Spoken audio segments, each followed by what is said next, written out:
โอ้ยมีแต่รถพี่น้องเอ้ยสวรรค์น้ำเขาเนาะรถเก๋งจอดข้างนอกเฮือนเนาะก็เห็นรถเก๋งจอดทำไมล่ะฮะ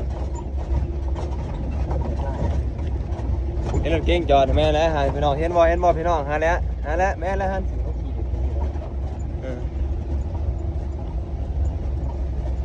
นี่พี่น้องเอ้ยมาบางเถื่อนนะพี่น้องเอ้ยนี่ไอ้แม่ทางลวงเนาะต้องใช้เมืองเรางามนี่บางเถื่อนเขาแหละ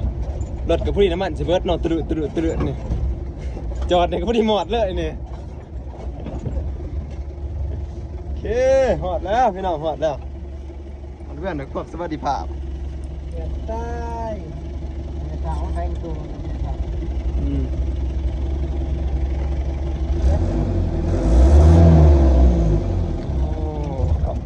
เห็นว่าพอดีเป๊ะเลยพี่น้องเอ้ย